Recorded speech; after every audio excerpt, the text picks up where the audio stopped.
কি কি লাগবে বসে গোশ তোমার 3.5 মণ গোশ হলে লোক খাইয়ে আর হয়ে যাবে ভাই। ধরে ধরে কইও এটা লবণ লবণ লাগবে 40 কেজি তো লাগবে। আর হলুদ হলুদ লাগবে 26 কেজি, একটু কম যাচ্ছে পারি। এইটা হলো চিনি বানাতে হবে। আর হলুদ হলুদ লাগবে 20 কেজি তো লাগবে। 20 কেজি গরম মশলা গরম মশলা 10 কেজি এনে তুলে দাও গে। টক দই তো 4 কেজি লাগবে না, বিটাকে খাওয়াতে। এলাচ এলাচ লাগবে 60 কেজি। আর পোলাও স্টাইল পুরো 30 কেজি চাল হলে লোক খাইয়ে আরও থাকবে ওরকম। আর তোমার মুরগি মুরগি মুরগি লাগবে 150 পিস লাগবে।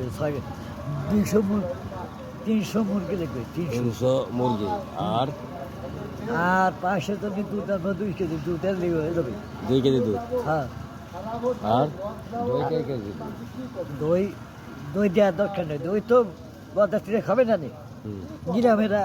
মিষ্টান্ন দিয়ে দাও হ্যাঁ, মিষ্টি আলু গ্যাস মিষ্টি 4 কেজি 900 গ্যাস দিয়ে নি যাবে না স্যার। ওই তা তোমার 40,000 টাকা খরচ হবে বসে বসে দিয়ে টিয়ে।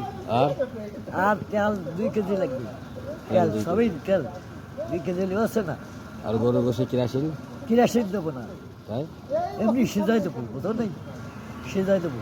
কিরাসিন লাগবে না না না ভাই, কিরাসিন তেল দিলে লোক নষ্ট হয়ে যায়, গোষ্ঠ হয় নি।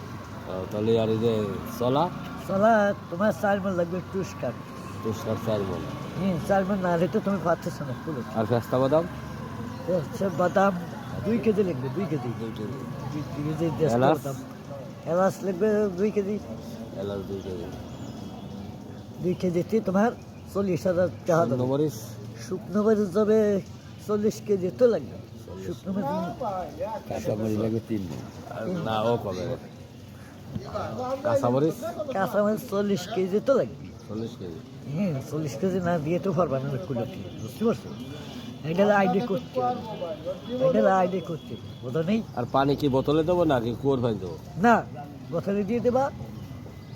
ফুলা পানি কবা আইনি দিতে ফুলা পানি দিয়ে দেবো, টেবিলে দিয়ে দেবে, সেট করে দিয়ে দেবে। দামের আশায় বোতলে পানি ফুরাই গেলে বাবস্তি কয়জন লাগবে বাবার ছেলে 4 জন হলে হচ্ছে না। তাই তো। আলাদা দিয়ে খবর দিই। তাহলে তো তুমি আছো আমি তো খাই দেবো। তুমি কি হেড বাবস্তি না লোকাল বাবস্তি আমি লোকের বাবার ছেলে বানি। লোকাল বাবস্তি হ্যাঁ আচ্ছা